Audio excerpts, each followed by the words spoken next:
Welcome to the College Football Bros. I'm Ryan Newman. And in this episode, I will be giving my opinion on which coach is better, Mario Cristobal at Miami or Mike Norvell at Florida State. Now, before I get into my analysis here, let me just start this off by saying that this is a very hard choice. You could definitely make the argument for either coach at this point, and you really wouldn't hear any complaints from me. So with that said, I will make the case for each coach, before I give my kind of final opinion towards the end of which coach I'd pick as who I think is better right now. So let's dive into it. We'll talk about Mario Cristobal to start us off here. It's kind of just a little overview of, what he's done overall as a head coach. Um, his first head coaching job was at Florida International. And that was starting in 2007. And this was, one of the worst programs in all of college football at the time, maybe the worst. The year before he got there, they went 0-12, and it was a bad 0-12. They were one of the worst teams, honestly, of all time. It was horrible. They scored 23 points combined in their final 6 games. So, I mean, what was that? A little more than 3, maybe almost 4 points per game that they were scoring. So if they got a touchdown, they were happy. So it was rough there for him to take over that type of a program. And in year 2, his second year, he led them to 5 wins. Now, I know it's not a bowl game. I know it's not crazy, but going from where they were, one of the worst teams ever, to 5 wins, that was a huge improvement. But he wasn't done. Then in years 4 and 5 there, took them to bowl games. He won 7 and 8 games, so a successful program. That was incredible to get them even to that point. Now, his last year there didn't go very well, I'll admit, but and he was let go, which I thought was a little premature if you're Florida International, but hey, it happened. And maybe fortunately for him, actually, because of what happened next, he became an assistant at Alabama under Nick Saban. That's always a pretty good apprenticeship these days. It's about as good as you can ask for. You're set up for success after that. So it's exactly what happened. He had a good tenure there, did well, and then he became the head coach at Oregon, where he took over a 7-win team and increased that win total to 9 in his first year. And then second season, he won the Pac-12, won the Rose Bowl, and just a great second year. So immediately we're making them better. Made 3 straight title game appearances in the Pac-12 there, finished with a 10-win season. So that kind of led him to taking the Miami job, going home. Some people were a little maybe surprised, like, hey, why would you leave Oregon for Miami? But Cristobal's a Miami guy. He went there, played there. So you can kind of understand why he did.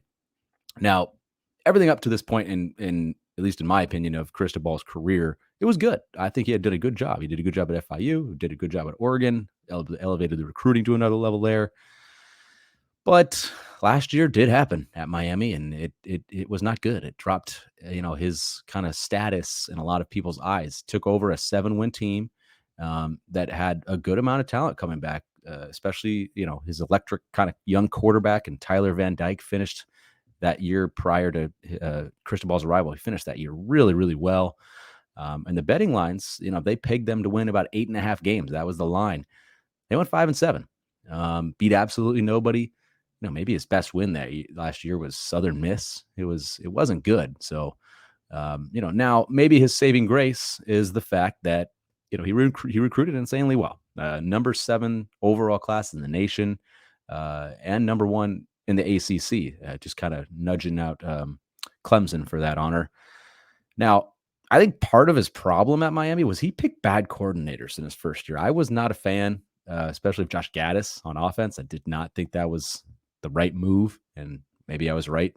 Hindsight's always 20/20, but didn't like it going in, and it didn't pan out. Thankfully, though, this series got 2 new ones, and I actually like these better. So I think that could help, his case, and could help Miami maybe to have a better year, although jury's still out on that. So that's kind of the overview of Mario Cristobal and where he's at. Now let's go ahead and take a look at the competition. Mike Norvell.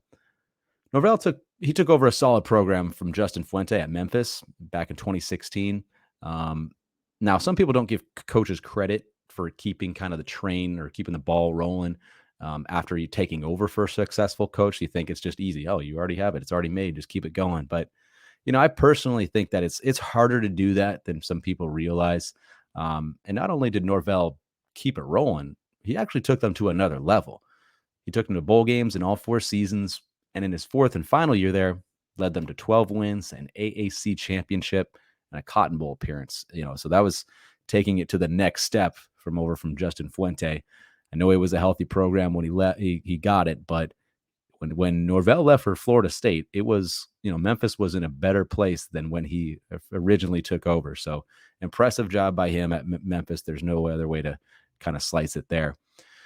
Now, he took over FSU at the absolute wrong time in 2020, when, COVID happened. So new coaches they didn't get the time they needed with their new team to kind of get them acclimated to their system, their style, culture, etc.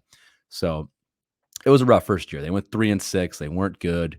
And then moving on to the second year, still wasn't good. I mean, it was slightly better. They went 5-7, although they did have a pretty rough loss to Jacksonville State on a sort of kind of pseudo Hail Mary play, I guess I'll call it. It was bad. It was bad. But that was a disappointing year.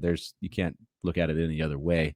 So heading into this past year, his third year, we all knew it was very, very important for him. He needed to have a successful season on the field, or it could have been the end of his tenure there at Florida State, but he delivered. He delivered a great year.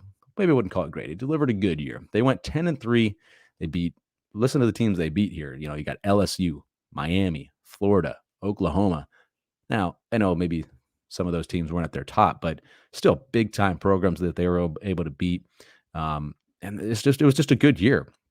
They have a ton of returning production coming back for this coming season, led by their quarterback, Jordan Travis. So they should be good again, maybe even better than they were this past season. So that's obviously a huge kind of feather in the cap of Norvell in this argument. But the one concern, at least up to this point for Norvell, is his recruiting. I mean, it's not bad. I'm not trying to say that, but it's at Florida State. We've seen Florida State have top 10 classes, maybe even top 5, Jimbo Fisher days. You can do that there. In this 2023 class that's coming in right now for Florida State, it was ranked 16th overall. So, I mean, that's not bad. And you could have very, very successful teams with that type of recruiting. But can you be elite? No, you're not winning national titles with the 16th rated recruiting class. It's just extraordinarily challenging. Let's just say that.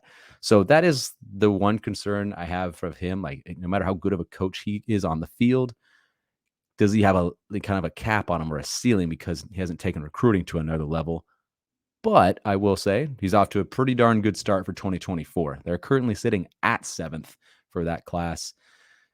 So, if he's able to put another successful season on the field and finish kind of close to where they're at currently recruiting, maybe say just a top 10 recruiting class, then Norvell is really going to climb the coaching rankings list nationally. I mean, if let's just say improves and the win column has an 11-win season, top 10 recruiting class, all of a sudden he's looked at as one of the top coaches nationally. And a lot of people would want him, although of course he'd probably stay at Florida State. But so there's kind of a trajectory there that I can maybe see for Norvell. But so going back to my original question here, the episode, who's better and which coach would I rather have, Mario Cristobal or Mike Norvell at this point? I'm going to give the slight edge to Mike Norvell.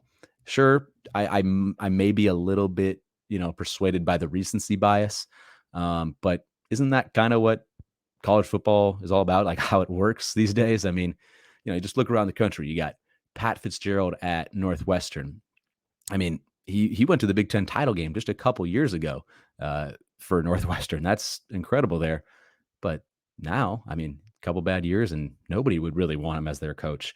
Mike Gundy at Oklahoma State, kind of an even better example in the fact that the first half of this past year was pretty good. And he just really was just the back half of the season. The second half, it was bad finish.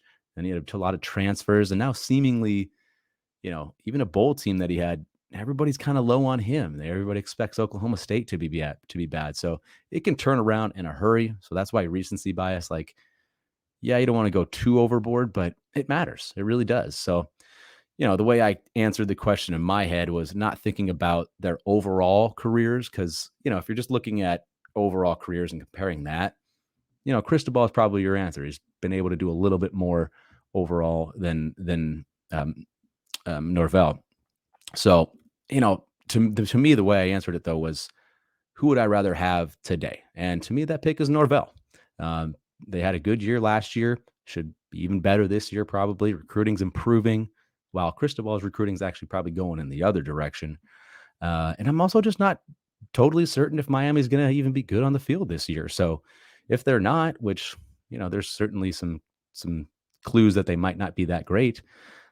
That'd be 2 years in a row where FSU is clearly the better team on the field. They might even have a better recruiting class for 2024. So if that's the case, who would put Cristobal ahead of Norvell? And to me, that's kind of where I'm siding with. I could see it going down like that. So in the end, I'm with Norvell. It's super close, but that's going to be kind of my opinion on it. But I'd love to hear what you guys have to say or your opinions on this. And this question's so close. And like I said, maybe there's even some things that I didn't even discuss that you guys would like to mention. So please go ahead, leave a comment in the comment section. Give this video a like, and please subscribe to our channel. So I'd love to hear from you guys in the comments, and I'll see you guys next time.